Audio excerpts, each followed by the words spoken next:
Boa noite a vocês. Hoje, 2 de setembro de 2024, mais uma das nossas reuniões mensais, com o objetivo... Ei! Não é possível. Sim, com o objetivo principal hoje ouvir a apresentação do nosso confrade Denis Carvalho, vai falar sobre ele, sobre os estudos que ele até então tem estado envolvido, e também com relação ao patrono da cadeira que ele ocupa, a cadeira 11, Oswaldo Lamartine. Mas antes de iniciar a nossa reunião, como de praxe, vamos à nossa oração da noite, e eu convido o confrade Gilmar Teixeira para fazer a nossa oração. Gilmar. Oração da Abraz. Ó Pai de bondade, a que viemos chamar, que abençoe os passos dessa jornada. Abraça, Senhor, cada sonho, cada olhar, nos caminhos da cultura e na fé renovada. Ilumina, ó Deus, o sertão do Nordeste, a terra de floresta, berço de sabedoria. Que a Abraz prospere em tudo que faz, pela literatura, pela cultura, que seja luz e guia. Que nossos trabalhos sejam bênçãos sem fim, frutificando em cada alma, em cada chão, com união e paz. Seguiremos assim em prol do Nordeste, em prol da nação. Ilumina, Deus, o sertão do Pajeú, a terra de floresta, berço de sabedoria. Que a Abraz prospere em tudo que faz, pela literatura, pela cultura, que seja luz e guia.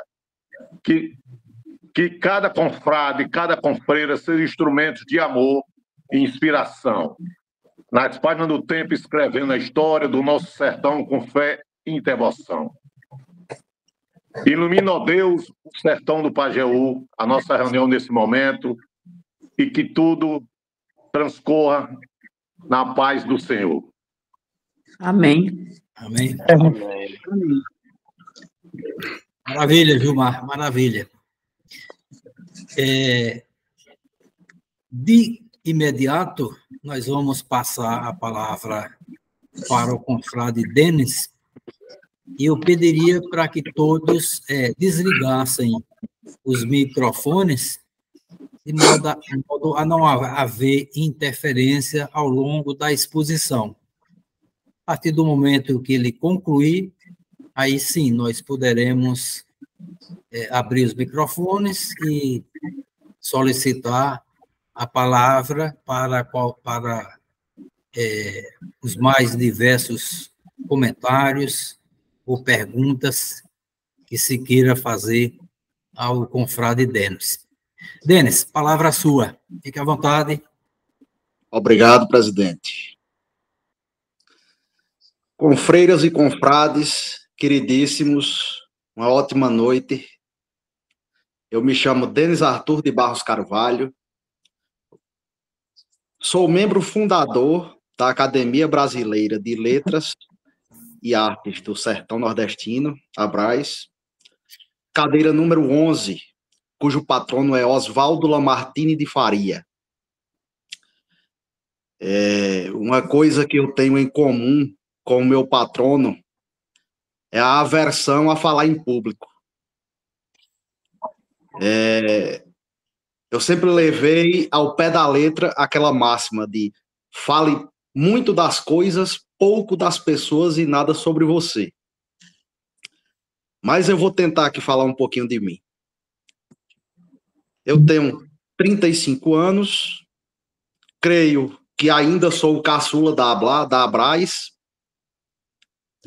Sou filho de Amália Carvalho, professora, e tenho aqui o privilégio de ter meu pai como confrade também, né? Nivaldo Carvalho. Não sei se vocês notaram, eu hoje estou com um cenário aqui por atrás. Ele é um tanto quanto diferente. Eu vou afastar aqui um pouquinho. E esse cenário foi proposital, por 2 motivos. O primeiro, que das minhas pesquisas, foi aquilo que mais me notorizou. E em segundo lugar, é que foi através dessa pesquisa que eu conheci o patrono da minha cadeira, né? Oswaldo Lamartine de Faria. Deixo claro aqui que meu apreço a essas peças é pela arte, é pelo elemento etnográfico, jamais pelo caráter ofensivo. Anteriormente, eu fui membro da ABLAC, a Academia Brasileira de Artes e Letras do Cangaço. Hoje sou membro do Instituto Histórico e Geográfico do Pajeú e da Abraz, né? Cadeira número 11. Eu nasci aqui mesmo, em Floresta, a sede da Abraz, onde estudei meu primeiro grau, parte em escola pública e parte em escola particular. Durante meu estudo na escola particular, aqui em Floresta, eu fui aluno de Adriano. Adriano era meu professor de Química e Física. E foi durante esse período que Adriano foi meu professor que eu ganhei a medalha de bronze na Olimpíada Brasileira de Astronomia. Né? Assim que terminei o primeiro grau aqui, eu fui fazer o segundo grau no Recife, no Colégio Contato. E assim que terminei, já ingressei na Faculdade de Direito, onde, quando encerrei a faculdade, voltei para cá, para Floresta, né? Depois disso, eu fiz uma pós-graduação em processo penal, sou também bacharelando do curso de História e tenho também pós-graduação em Museologia, né, que é a área que eu gosto muito, que é minha área recreativa, como eu digo. As minhas andanças na pesquisa, eu comecei muito cedo, não vou saber precisar aqui a data, talvez eu ainda fosse de polo, né? E agora essa andança minha não foi por escolha, foi falta de opção. Eu sou filho de velho, meu pai já tinha uma certa idade, não tinha saco de estar indo para festa, para parque, essas coisas, então ele ia para casa de outras pessoas da idade dele, ou até mais velhas. Então, quando eu saía com meu pai, a gente ia para a casa de seu Zé Ioiô, a gente ia para a casa de seu Margominho, e aí que eu conheci Leonardo, ou seja, eu conheço Leonardo desde que eu era uma criança, né? E o interesse do meu pai sempre foi mais na parte de genealogia, né? É interessante, a pesquisa de meu pai, ela é mais voltada ao elemento subjetivo, né? A pessoa. Já a minha pesquisa, ela é mais voltada ao objeto, né? Vou entrar em detalhes um pouco mais para frente sobre isso aí. E nessas saídas minhas com meu pai, que ele começava a genealogia, que é uma coisa complexa, até para nós hoje, imagina para uma criança, eu detestava, ficava puxando na mão dele para ir embora, e ele virava para mim e dizia, eu não trago mais você para vir para a roda, e pronto, é melhor do que ficar em casa, vir ouvir genealogia, né? E aí mas aí, entre uma genealogia e outra, vinham os causos.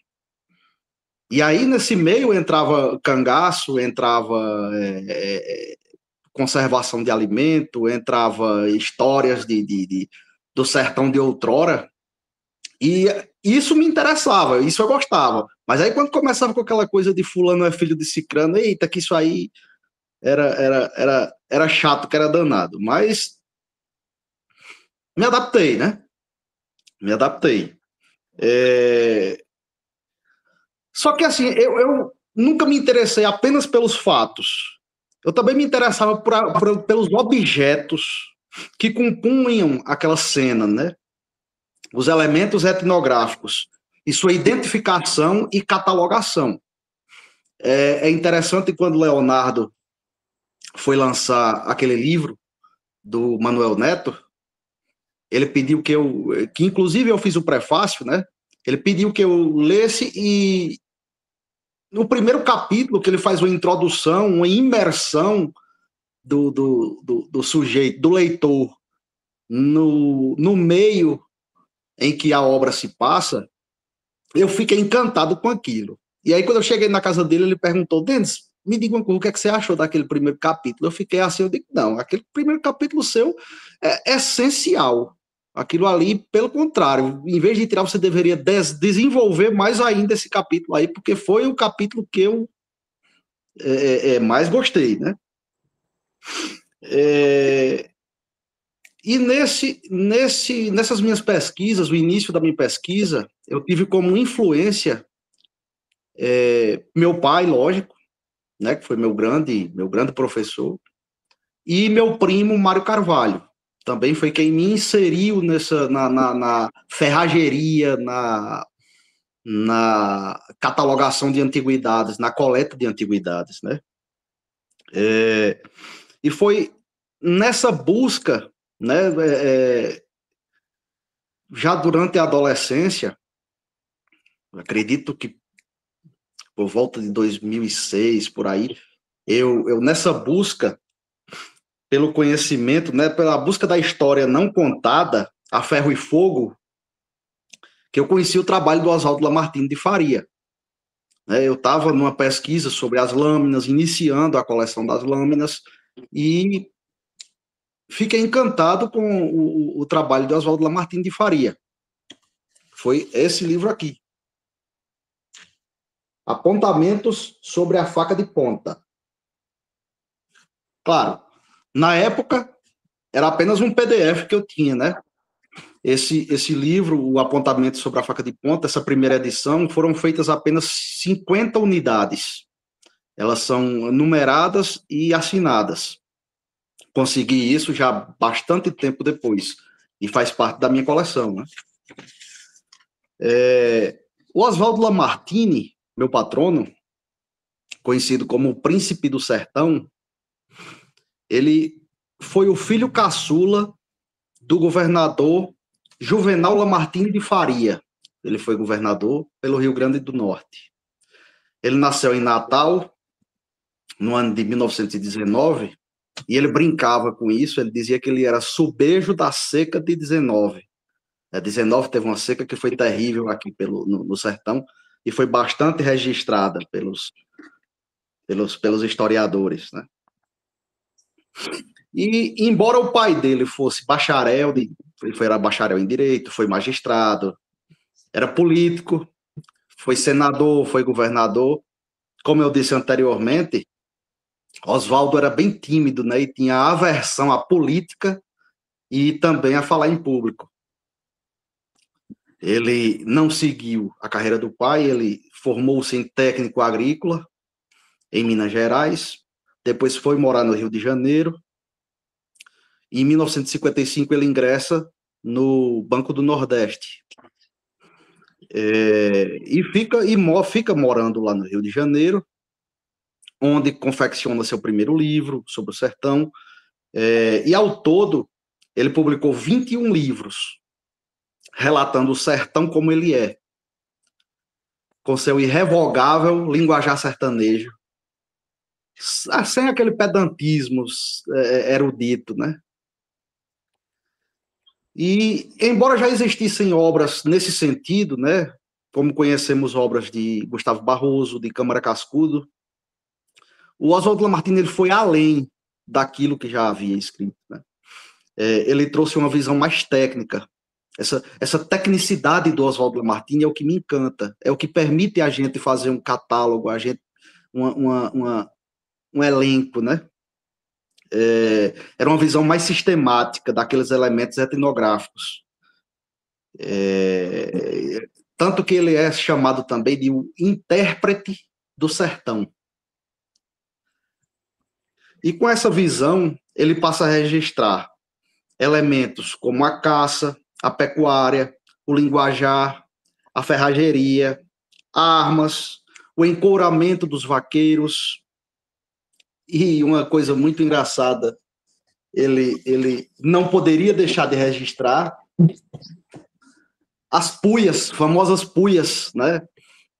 Que às vezes são compostas até de elementos eróticos, mas que poucos registram, mas que em seu íntimo todo mundo fala, todo mundo brinca, né? E ele escreveu esse livro aqui, Uns Feceninos. E uma coisa interessante, há alguns anos atrás, eu encontrei um livro desse à venda na estante virtual e fui olhar a descrição do livro. Eu acredito que a pessoa que estava vendendo aquele livro tinha um senso de moralidade bastante superior do que o meu, e ele descreveu o livro dessa forma, né?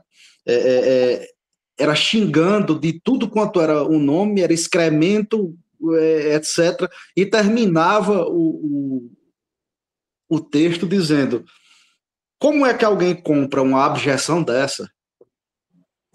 Leonardo deve conhecer, deve não, com certeza conhece, as histórias de Carlo Corrêa, aqui em Floresta, e eu achei bastante parecido com isso aí, né? Mas que não deixa de ser um elemento etnográfico nosso, né?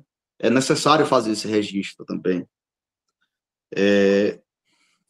Oswaldo, ele criou um termo, ele chamou esse conjunto de o sertão de nunca mais, né? Que era fazendo referências aos costumes sertanejos perdidos na poeira do tempo.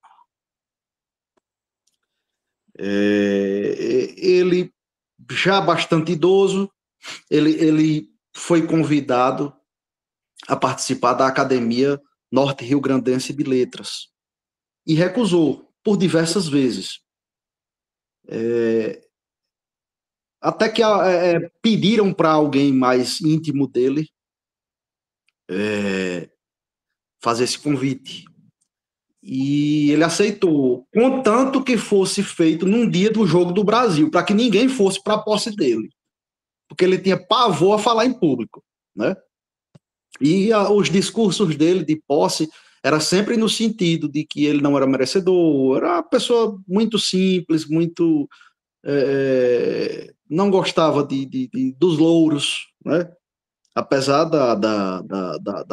do riquíssimo conhecimento que ele tinha. Enquanto morava no Rio de Janeiro, ele tinha como principal passatempo o garimpo de livros em sebos. Né? Dizem que os sebistas ali da região central do Rio de Janeiro já conheciam ele, já reservavam aqueles exemplares mais raros, voltados ao tema sertão, principalmente, né, que ele gostava. E aí, lá no Rio de Janeiro, a esposa dele faleceu. E aí fizeram uma certa pressão para que ele voltasse ao Rio Grande do Norte. E aí ele disse que voltaria ao Rio Grande do Norte, contanto que fosse morar na fazenda. Ele não iria morar na cidade. Não gostava da cidade. E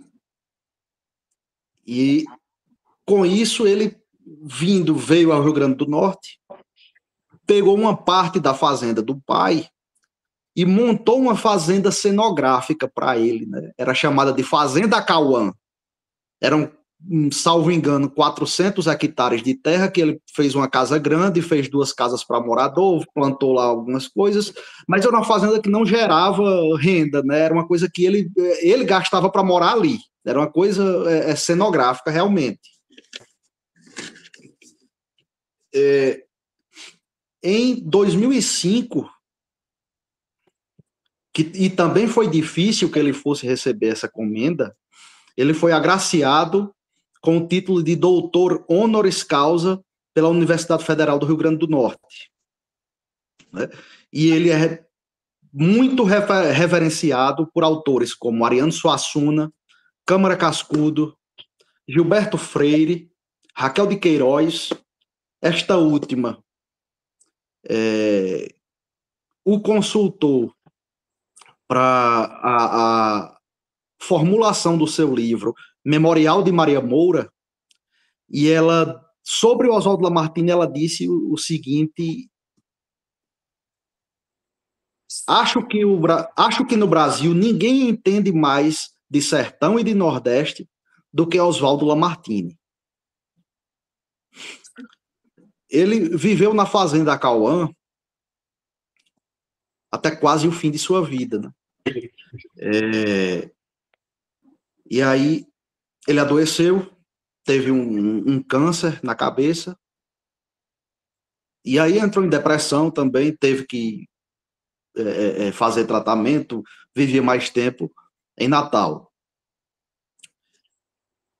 E aí, devido à depressão, ele começou o desmonte das coleções, do material dele.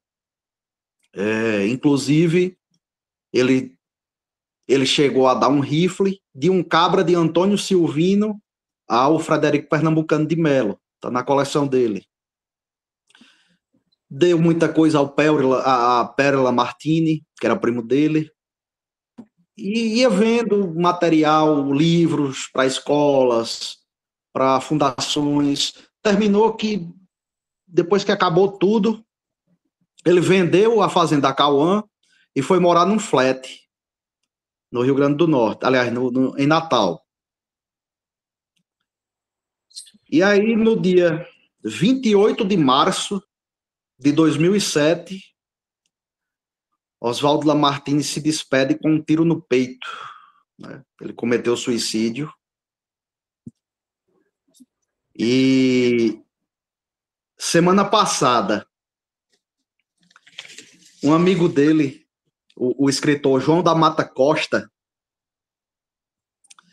ele publicou um texto sobre Oswaldo Lamartine no Facebook, e eu fiquei até, de certo modo, emocionado com o que ele publicou. Eu vou ler aqui para vocês. Recordo um tempo de cristas de galo. Recordo meu querido amigo e conterrâneo Oswaldo Lamartine. Não tenho palavras. Com ele foi um pouquinho de mim e o melhor da nossa escrita a ferro e fogo. Sabia que ele estava muito doente, fazia tempo. Nunca entendi esses gestos extremos, embora tenha por eles um enorme respeito. Respeito ao inescrutável da alma humana. Não sei as suas motivações e causas. Não existe saber para essas coisas. Também não existe um culpado. Oswaldo, um escritor de um estilo primoroso. Oswaldo, que era um dos maiores intelectuais desse estado, que sofria com a degradação da cidade e de seus referenciais. Ele que era consultor de grandes escritores e referência mundial quando se trata de assuntos do sertão. Agora pode-se dizer mesmo, do sertão de nunca mais. Confrades e confreiras, eu agradeço aqui pela atenção e me coloco à disposição de vocês. Maravilha, Denis. Muito bom. Exposição magnífica. Todo o que eu tinha certeza que sairia de você nesta noite. O Denis, não me lembro dele criança, digamos assim, menos de 10 anos, não lembro. Mas aquela visita que nós fizemos à panela d'água, você, seu pai, meu pai e eu, aquela foto que eu lhe passei, tirada por mim, onde aparece você e meu pai, você agachado, olhando ali, prescrutando aquela panela, da panela d'água, eu jamais esqueci. E mais, foi devido a Denis, a ele, toda a culpa pela edição do meu livro A Revolução Praieira no Sertão. Foi ele que me provocou. Depois que a rebelião da Serra Negra havia se esgotado há vários anos, ele um dia me provocou a dizer que aquele livro era, na opinião dele, o que ele mais apreciava e tinha ele como livro de cabeceira. Eu dei uma paradazinha, né? E comecei a meditar e acreditar nele, e acreditar no Denis. Daí eu parti para fazer a segunda edição daquele livro. Já numa outra época, praticamente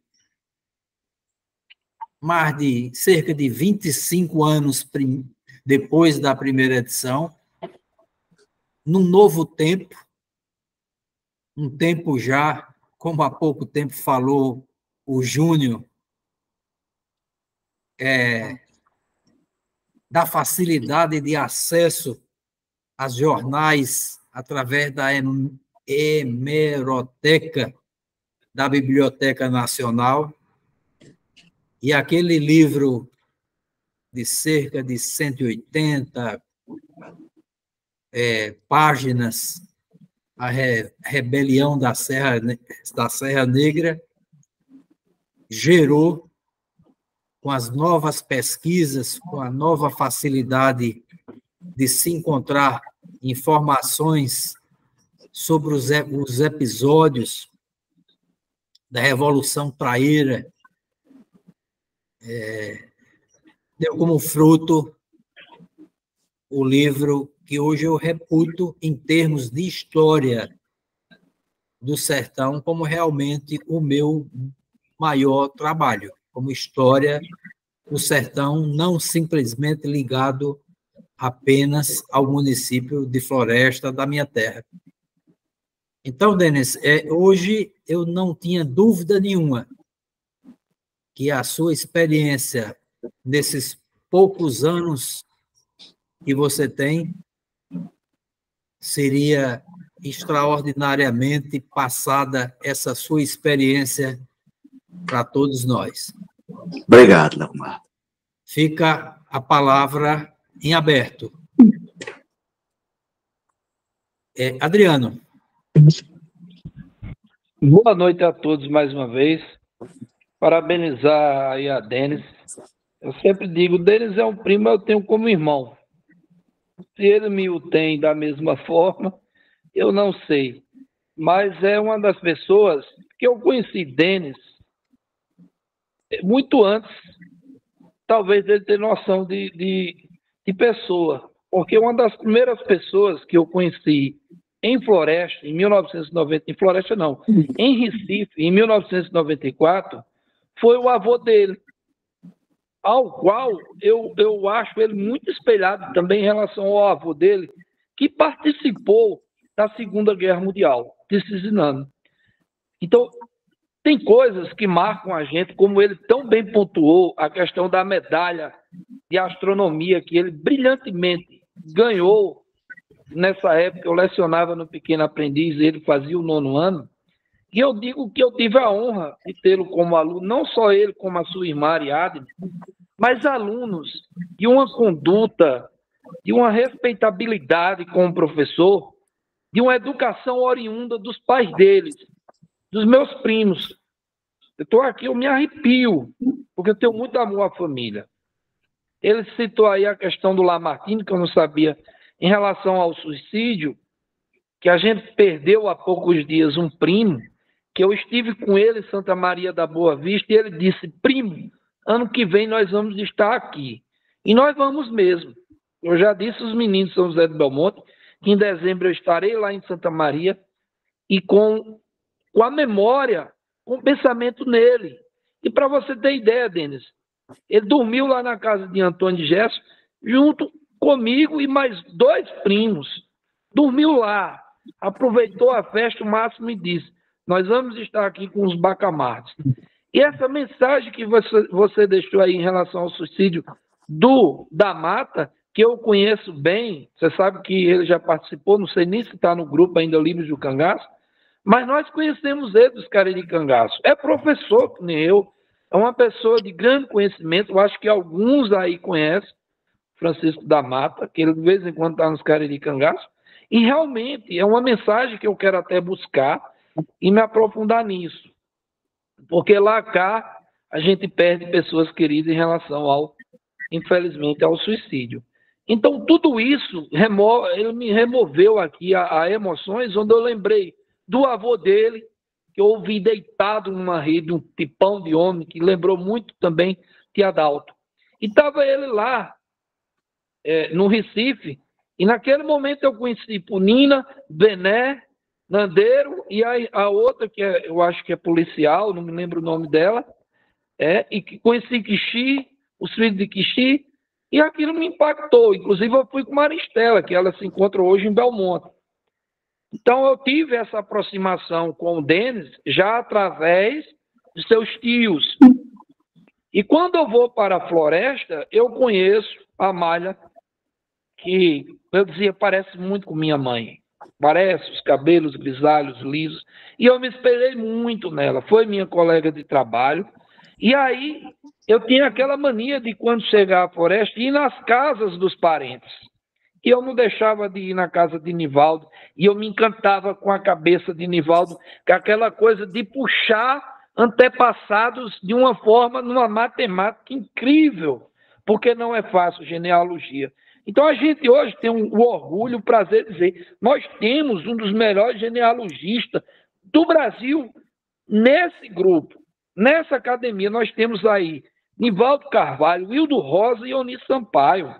Amigo, eu converso com o Ioni, às vezes é uma coisa fantástica. Eu não sei de onde foi que criaram esses cérebros humanos aí, não, que são perfeitos. Eles são super inteligentes. E não diferente deles é o Denis.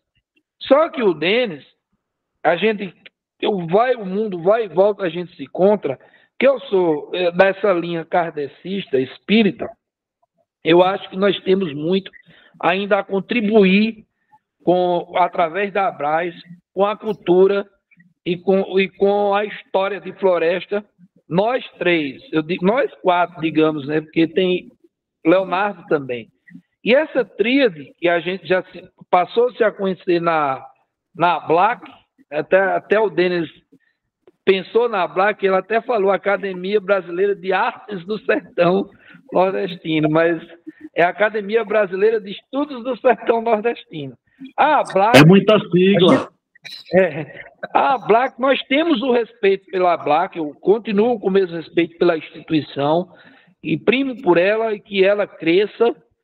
É um lugar que nós fomos bem recebidos, né, Denis? E lá eu aprofundei mais ainda o conhecimento com o jovem Denis, que eu acho assim tão bacana, tão bonito, esse respeito e essa consideração que ele disse, quando ele disse, fui professor de Adriano, como se elevasse eu ao patamar, onde diante da intelectualidade dele eu sou um aprendiz. Então eu me admiro muito com o caçula da Abraz. O Denis é o caçula da Abraz. Mas não se engane, eu não posso, comparação não se deve fazer, mas ter um caçula desse numa academia é privilégio para poucos. Então, meu primo, eu fico muito feliz.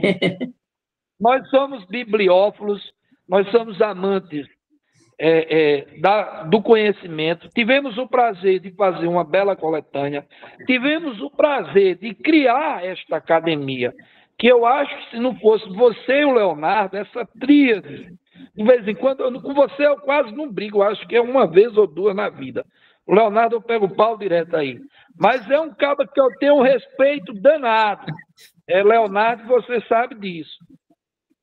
Gosto muito desse trio, que a gente possa estar sempre unido, mesmo nas divergências ou convergências, e fazer por onde que esta academia cresça. Com esse senhor aí, que eu sei que ele tem muito respeito a você e você por ele. Eu vejo o Denis como discípulo e o Leonardo como mestre, que é coisa de antigamente. O mestre tinha aquele discípulo.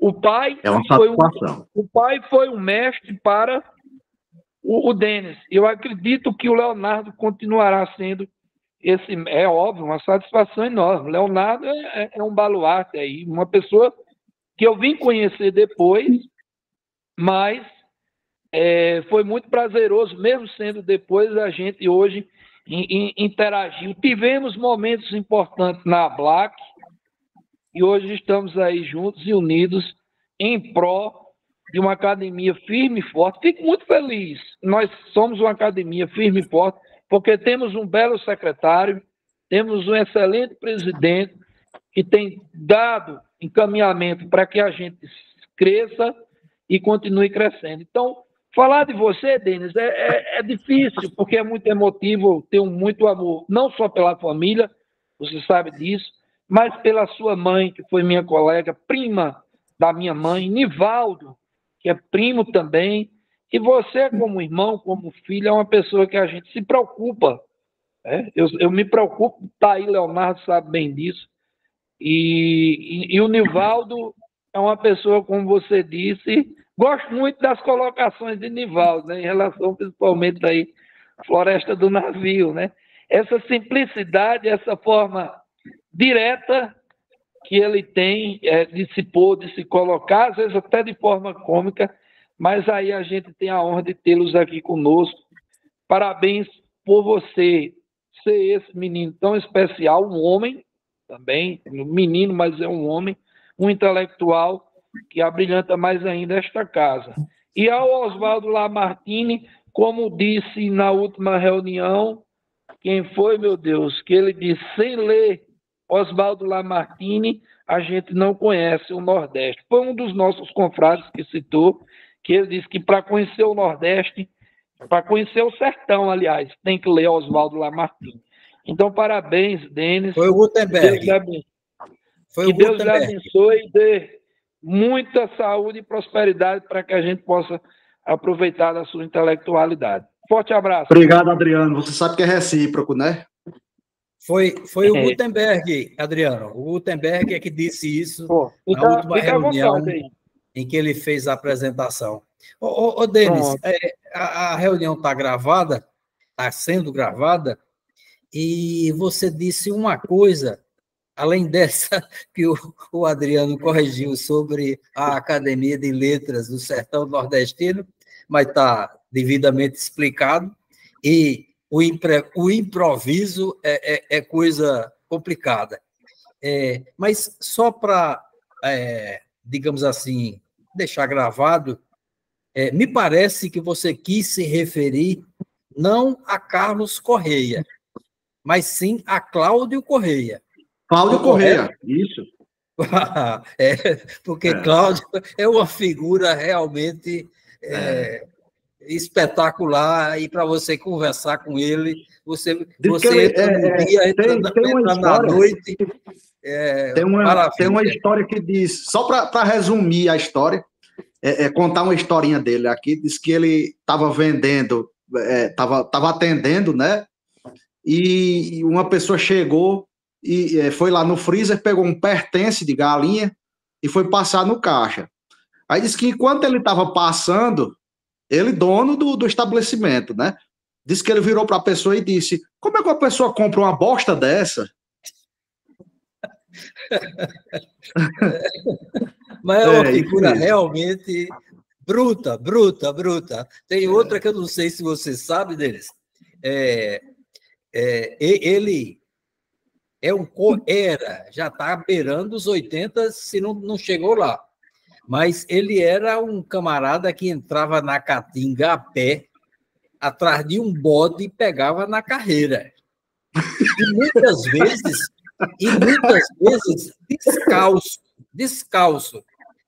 Aí eu estou falando o que eu ouvi de um parente meu que mora lá na fazenda e contava isso, e por saber, digamos assim, de vista, ele levava uma espinhada de chique, de coroa de frade, a peste, uma espinhada no calcanhar, não, essa parte de trás do pé.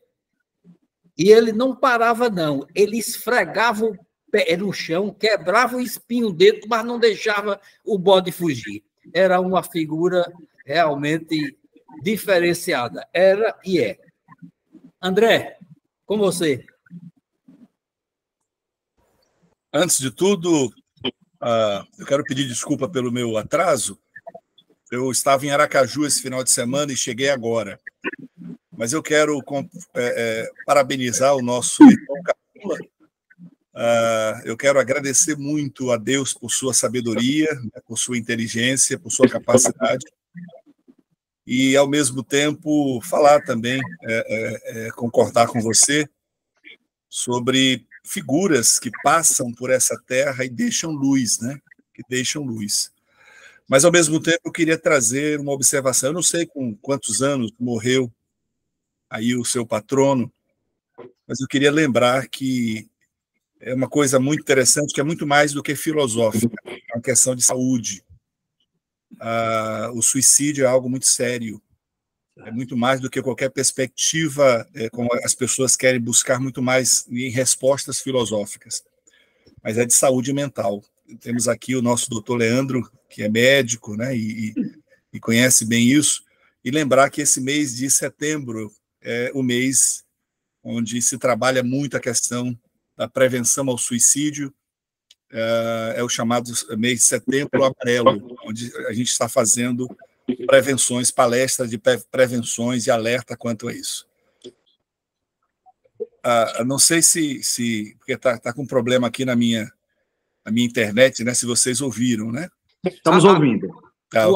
O áudio está excelente, André. A imagem está parada, mas está excelente o áudio. Ok. Então, eu queria, assim, enaltecer o nosso expositor hoje, né? O seu currículo, a sua capacitação e também a figura do seu patrono, e lembrar, né, que a gente tem que ajudar as pessoas, a questão... Ninguém se suicida porque quer simplesmente, né? Mas a grande maioria são pessoas que estão passando por aflições, por angústias, por depressão, por medo, por síndrome de pânico, e nós precisamos ajudar as pessoas que estão à beira aí do abismo, né, que a gente chama, que é a questão do suicídio. Parabéns, Denis, que Obrigado, Deus o abençoe, André. e um abraço a todos os colegas aqui, todos os confrades e confreiras. Obrigado. Leandro. Queria parabenizar o confrade e amigo Denis aí pela maravilhosa exposição. Como sempre, o Denis, ele é cirúrgico, ele é preciso, ele não tem penduricalho, não tem enfeite, mas tudo que ele fala é cirúrgico e é o que precisa ser dito mesmo. Só acho que você falou pouco de você, porque você é muita coisa, meu amigo. Você, naquilo que você se dedica, que você estuda, que você realmente se tornou uma referência, eu sou testemunha do quão realmente, como você detém realmente o conhecimento sobre as armas brancas, sobre espadas, sobre facas, sobre tudo isso. É impressionante. E eu acabei, você falando aí da influência, por exemplo, seu primo Mário Carvalho, que eu tive o prazer de conhecer em São Paulo, apresentado pelo Amauri, que levou um grupo, tinha um pessoal do Ceará lá com o Melquiades Pinto Paiva e tudo, e ele levou a gente para conhecer o Mário Carvalho. E eu ainda mantive contato com ele durante algum tempo em São Paulo. E era uma pessoa que tinha um conhecimento também muito grande, e você falando aí, eu me lembrei demais. Gostei muito da sua apresentação, foi fantástico, assim, realmente uma coisa enxuta, sem penduricalho, mas é essencial. Você falou que precisava ser dito mesmo. E com relação à morte aí do Oswaldo Lamartine, né, o que o André falou aí, né, hoje, inclusive, existe uma não é que seja uma obrigação, mas existe uma tendência a evitar essa palavra suicídio, porque tem uma coisa pejorativa, né? Ou está tentando se mudar isso para automorte, né? Que tira um pouco dessa coisa, desse peso, dessa coisa pejorativa. E, claro, como a própria pessoa que você citou, que comentou a morte dele lá, disse, não cabe a gente julgar, a gente não está aqui para isso, né? Mas que, inclusive, nós, como o André falou, nós estamos no Setembro Amarelo, né? Que é exatamente para prevenção de possíveis causas de automorte. Mas parabéns, só para deixar meu abraço aí, meus parabéns pela sua brilhante apresentação. Grande abraço. Obrigado, mestre Leandro. Grande. Benedito. Eu quero parabenizar o confrade Denis Carvalho pela excelente apresentação e pelo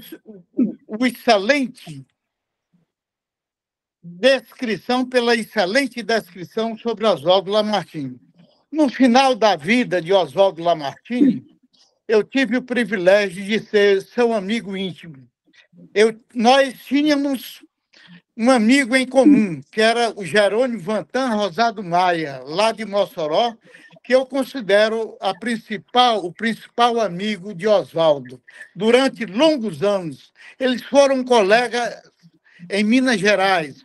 E a partir daí, de 1942, 43, quando Oswaldo estudava lá na Universidade de Lavras, como no curso de técnico agrícola, o Vantan Rosado fazia agronomia, cursava o curso de agronomia, mas eles eram muito, muito amigos.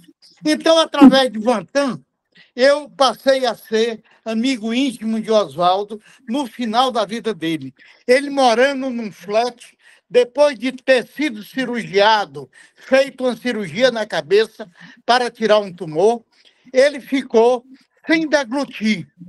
Ficou com muito sofrimento. Sua vida final era uma vida de sofrimento extremo, porque ele não podia deglutir e ficava a saliva acumulando e aquela infecção na garganta, e ele tossindo e sempre com lenço na mão. Foi um sofrimento terrível. E neste período, só 3 pessoas tinham direito de entrar no flat que ele morava na esquina da Praça Pedro Velho, lá em Natal. Era eu, Vicente Cerejo, um grande amigo dele também, que era escritor e jornalista em Natal, Peri Lamartine, que era primo dele, e o Vantan, que já tinha morrido. O Vantan, nesta época, já tinha morrido, então o Vantan não participava, nunca visitou Oswaldo Lamartine quando na sua fase final de vida. Mas eu visitei.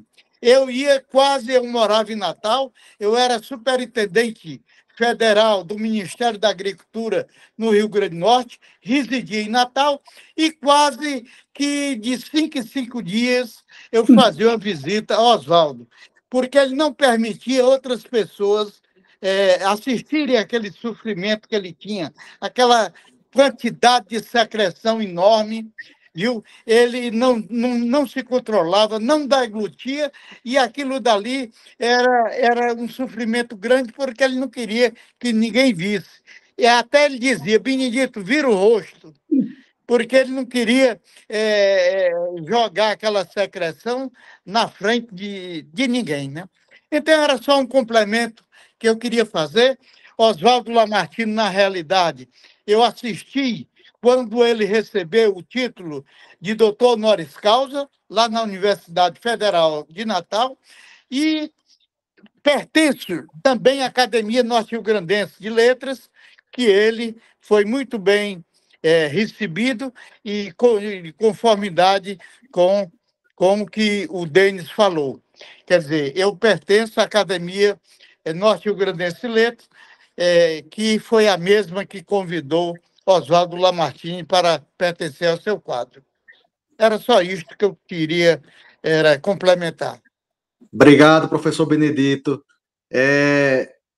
Eu lembrei agora de outra história do Oswaldo, que ele detestava ser fotografado, né? Fazia parte da timidez dele. E aí teve uma senhora que conseguiu tirar algumas fotografias enquanto ele não estava vendo, fotografias belíssimas dele, mas aí alguém questionou ela, disse, por que não conseguiu uma fotografia de frente assim? E ela respondeu, como? O homem não abriu nem para a morte, vai abrir para mim. Tinha um temperamento muito forte. Eu fui professor de um filho dele lá na Escola Superior de Agricultura de Mossoró, na Faculdade de Agronomia, hoje Universidade Federal Rural do Semiárido. Então, o filho dele morava com ele. Antes de ele ir para o flat, ele morava na casa do filho. Depois houve uma pequena desavença entre ele e o filho, aí ele resolveu ir morar sozinho neste flat, esquina da Praça Governador Pedro Velho. É o Potengi, né? Flat Potengi, justamente.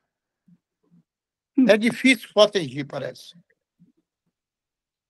Pois era isso que eu gostaria de complementar e parabenizar mais uma vez o Denis pela excelente explanação sobre, ele falou muito pouco, mas sobre Oswaldo Lamartine, ele foi muito categórico, foi muito pontual, muito sincero e muito, muito legítimo a sua descrição de Oswaldo. Célia, Obrigado. com você.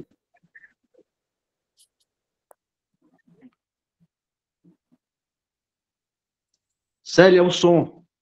Célia? Se ela tivesse aqui, quem estava falando era ela, a Lu Molanda, nossa amiga confreira. Mas certamente ela Mas ela estaria seria de a parabéns. primeira. Mas ela seria a Ela primeira. seria, com certeza, viu, a primeira, né? Está lá em Paulo Afonso, com a filha dela e a netinha. Né? E em nome das mulheres, a Diana está aí, parabenizar o nosso amigo Denis, dizer que você é uma pessoa linda, maravilhosa, viu? E um homem de muito conteúdo, de muita importância para a gente, né? E como foi também de muita importância a pessoa de Lamartine, né? Inclusive, ele deixou muitos exemplares dos livros que ele fez. Hoje a gente encontra PDFs na internet, né? Com muita facilidade. Ele liberou todo o material todos. dele para divulgação.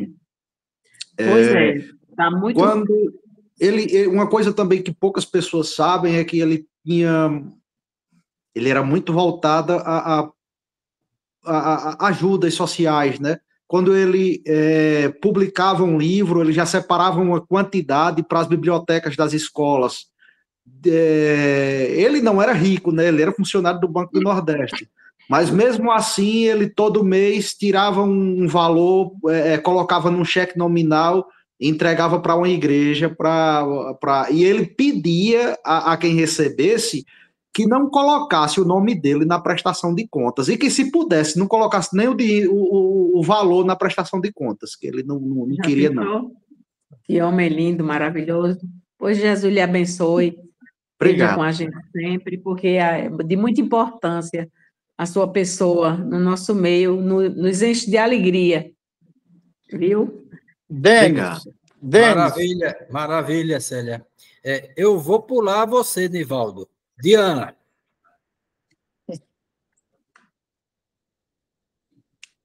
O microfone, Diana. Abre, isso. Abri. Meus parabéns. Um jovem dando um exemplo tão bonito de preservação, de estudo, um sertanejo. Isso é maravilhoso. Você disse que é o caçulinha, e eu lhe digo que eu sou a mais velhinha do grupo. Então, demos as mãos nós dois, né? Abraço, Diana. Você falou que ele publicou 21 livros, não é? Aí você vê como ele foi realmente um grande homem, porque 21 livros não é brincadeira, não. Né? Pois é. E você citou também da seca de 1919. Eu sei que é importantíssimo esse conteúdo dele, porque aqui nós tivemos uma influência também muito grande com essa seca, daí nasceu o Teatro Cinema Guarani, por essa seca de 19, que já vinha se arrastando, né, desde antes. o sertão de Nunca Mais, como a gente consegue? Onde? Não é um livro, foi um termo que ele cunhou, o sertão de Nunca Mais. Sim, sim. Obrigada, Denis. Muitos abraços, viu? Parabéns pelo seu trabalho. Obrigado. E eu sei que quando a gente for à floresta, vai ter a oportunidade de conhecer todo esse seu acervo, não é? Eu tenho muita vontade de conhecer esse seu acervo, porque é um acervo diferente, é exclusivo. Vai ser possível? O Denis não vai demonstrar, não, Diana. Eu acho que ele vai esconder. Você chegando lá, ele não vai nem abrir a porta. Meu Deus! Não, eu quero conhecer. De forma alguma. Prestigiar esse trabalho lindo, né? Diga, Benedito. Muito obrigada, viu? Os abraços. Denis, a Diana falando aí na seca de 1919 e a construção lá do teatro, aí eu me lembrei, aquele prédio que meu avô, construiu ali na praça, esquina da Praça Major João Novaes, foi justamente no ano de 1919. Com certeza ele aproveitou a mão de obra, aquele pessoal que estava realmente fugindo da seca, ainda que do próprio município de Floresta, e levantou aquele prédio em 1919. Benedito, você ia falando alguma coisa? Não, só um complemento. Oswaldo Lamartine não gostava de escrever prefácio. Então, eu pedi para ele fazer o prefácio de um dos meus livros sobre o sertão, sobre a região semiárida. E ele fez esse prefácio. Então, sinto-me muito orgulhoso em ter um prefácio de Oswaldo Lamartine. Eu penso que seja o único, porque ele me dizia que não gostava de fazer prefácio, nunca tinha feito prefácio. Então, ele fez o meu. Eu até gostaria de saber se o prefácio que ele fez para o meu livro é o único que ele escreveu. Eu não sei dizer. Professor, mas pelo que eu entendo de Oswaldo Lamartine, isso não era por soberba. Isso aí era porque ele, na humildade dele, não se achava na competência de fazer esse tipo de coisa, né? Eu também penso assim. A sua humildade era muito grande. Muito grande. E eu frequentava a casa de Oswaldo antes de ele ir morar no flat, devido eu ter sido também professor do filho dele. Então, eu era amigo do filho e amigo do pai. Então, mas, na realidade, no final da vida dele, nós fomos muito, muito amigos. Obrigado aí pelo complemento. Maravilha, maravilha. Nivaldo, você conhece esse rapaz que estava falando aí? Conheço, e como conheço? Pois é, eu só quero parabenizar você, meu filho, agradecer a Deus por você existir e dizer que eu fiquei, não é admirado não, eu não sei nem ter nenhuma palavra para dizer. Sua mãe também está aqui, super orgulhosa da sua competência, da sua sabedoria. E agora eu já posso entregar para você o bastão. Quando for o dia da minha apresentação, eu vou passar a procuração para você. É a próxima, né, Leonardo? É a próxima. Rapaz. Mas quem é mesmo que eu vou falar depois de ouvir tanta gente importante, tanta gente sábia? Aí me jogam num negócio desse. Esqueça. Vocês são malvados. Esqueça os outros. A sua história, o seu trabalho enriquece todos nós, Nivaldo. Mas alguém. Eu quero falar também. Gilmar. Opa! É até redundância falar dentro. Todo mundo já falou, porque falar, a gente ficou até sem falar. O que a gente ia dizer, os outros já disseram aí. Mas só para parabenizar Denis, a minha admiração, que ele sabe que é enorme. Eu vou definir quem é Denis apenas numa frase que eu sempre costumo dizer a ele. Eu queria ter um filho desse, parodiando o Chicanismo, quando o Chicanismo tinha aquele programa na escolinha do professor Raimundo. Obrigado, Eu mestre queria ter um Gilmar. filho desse. Tem um filho assim. Ele sabe da minha admiração desde o momento que eu o conheci. Inclusive, até a esposa dele ficou com ciúme de mim agora lá em Serra Talhada. Eu fui dizer brincando, se eu fosse mulher, eu queria casar com um cara desse. ficou até um pouco assustado. Não, rapaz, a gente, essa sociedade machista é grande. A gente não pode dizer que ama outro homem no sentido mais da palavra de amor. Bem. Né, de querer bem. Eu amo esse menino desde o momento que eu o conheci, há uns 8 anos ou 10 atrás. Ele sabe da minha admiração por ele. E realmente eu queria realmente ter um filho dele, apesar de meus filhos, todos eles serem formados, tá? Mas ele não tem. É como diz meu pai, só são bons lá fora. Dentro de casa não tem esse conhecimento de passar, de transmitir, de conversar. Apesar de eu amá-los, mas eu posso. Eu posso dizer abertamente, eu amo esse meu filho. Você pode. O amor de então, pai Denis, fica aqui o meu parabéns, a minha admiração por você. E é uma pena que eu poderia, assim, até quando estiver morando mais perto aí de vocês, provavelmente eu vou voltar a Paulo Afonso.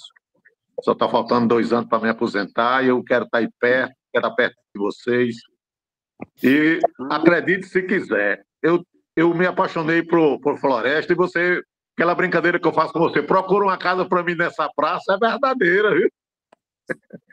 Procura um casarão desses antigos aí que eu quero ficar aí perto de vocês aí. Me apaixonei mesmo. Vamos fazer uma festa de aniversário para a gente se encontrar lá. Isso. Sim, aproveitando aqui o ensejo, quero agradecer a Benedito pelo seguinte.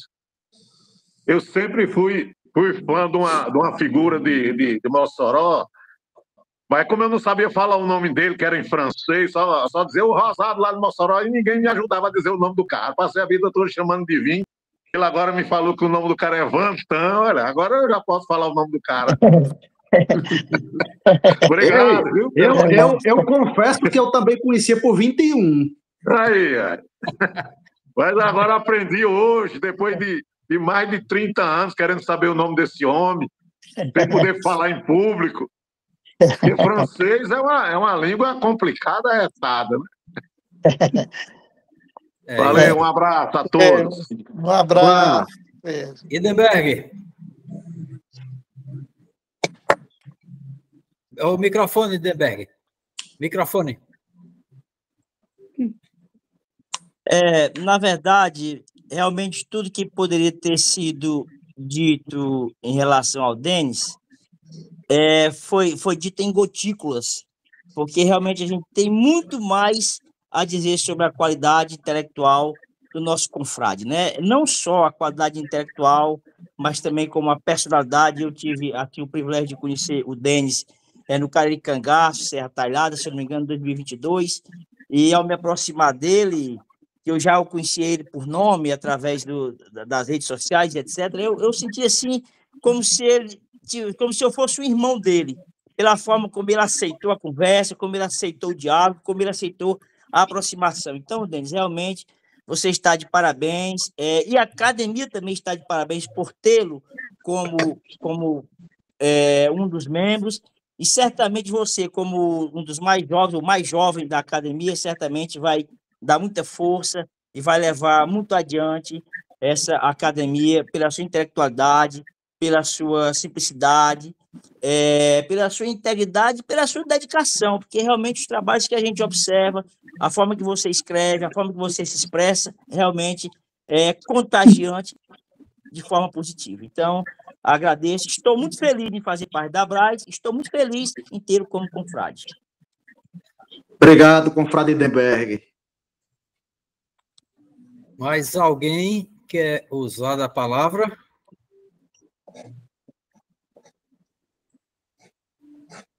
Me parece que todos se pronunciaram.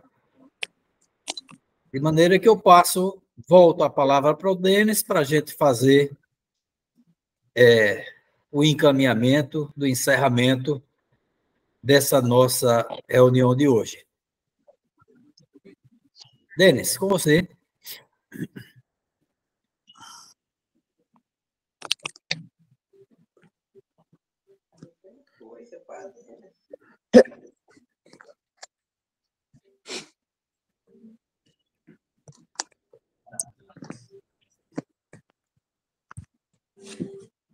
Opa, estão me ouvindo? Agora sim. Fica à vontade, Denis. Pode dar suas últimas palavras aí para a gente caminhar para o encerramento. É covardia isso, viu?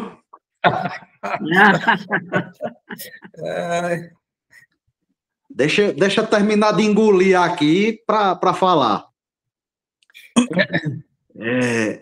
Meus confrades, confreira, queridos amigos e mestres, eu fico muito lisonjeado, muito grato por esse apoio, por essas palavras de incentivo. Meu pai, também te amo.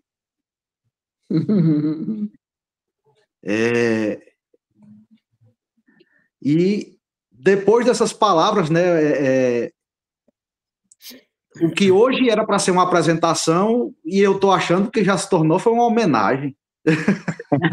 E eu estou bastante... merecida. Eu estou bastante acanhado aqui. Matuto não gosta muito de aparecer, não. Gosta mais de ficar nos bastidores. Eu fico bastante acanhado, mas muito grato mesmo. Muitíssimo obrigado a todos. Maravilha, maravilha. Deus te abençoe. Antes do Nivaldo, nós gostaríamos de fazer a apresentação daquele que ninguém sabe, ninguém conhece, que é o Frederico Pernambucano de Melo.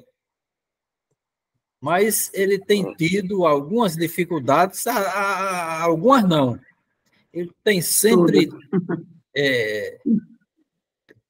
presente, ele lê todas as nossas publicações no WhatsApp, ele interage, às vezes, quando menos espera, ele vem com uma palavra, mas até agora ele não teve, talvez por dificuldade mesmo, dessa tecnologia nova de comunicação, de participação em reuniões virtuais, e me parece que para a gente conseguir uma apresentação dele, nós precisaríamos, talvez, vou conversar com ele depois, mas de uma ajuda, digamos assim, uma presença de um de nós junto com ele para a gente viabilizar a questão tecnológica e a apresentação. Assim que eu conseguir, aí a gente faz a reunião dele.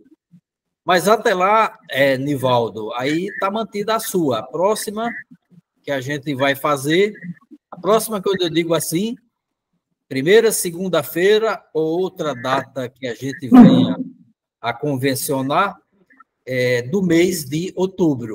Se prepare o bendito, que nesse dia vai ser você quem vai... Bendito, bendiza, como é que é? Não sei. Bendito. Pois bendito vai bendizer, não sei, nessa noite. Então, aguarde. Não vou demorar muito, não, que o conteúdo é muito fraco, rapaz. Não, mas a gente vai pedir para você ler aqueles dois que o Ioni, aquele pacotinho que o Ioni lhe passou. Vai pedir para você ler só a metade dele aqui para a gente aprender um pouquinho as coisas. tá certo? Nossa Senhora!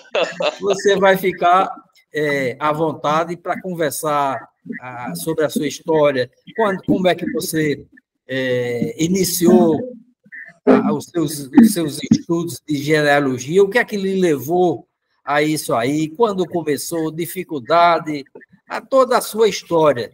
E para a gente, para quem gosta de genealogia, ou mesmo não gostando, é interessante que saiba os caminhos. A gente sempre, eu mesmo, que, digamos assim, fico a léguas do seu trabalho, mas várias vezes alguém entra em contato comigo por internet a procurar qual é o caminho para achar os seus ancestrais, aquele negócio todo.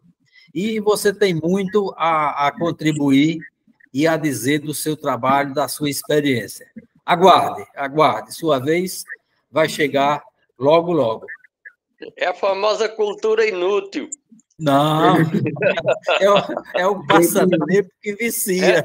É um passatempo que vicia. Não é licenciamento de defunto. Mas para quem gosta, é muito bom, é muito bom. Isso eu ouvi durante a vida inteira. Deixa, menino, larga essa besteira de fazer recenseamento de defunto. Isso é cultura inútil, não serve de nada. É verdade. Mas é isso mesmo. É muito importante. Pessoal, então, boa noite. Reunião maravilhosa, maravilhosa. Não podia ter sido melhor do que isso. Nós aguardamos vocês na nossa próxima reunião. Deus abençoe. Boa noite a todos. Deus abençoe. Boa noite. Boa noite, prazer em estar com todos vocês. Um abraço. Abraço, boa noite, fiquem todos com Deus. Fique com Deus. Parabéns, Benedito. Aí, boa noite, boa noite. Boa noite. Um abraço. Amém. Cidadão português. Encerrada a gravação. Boa noite. Boa noite. Boa noite.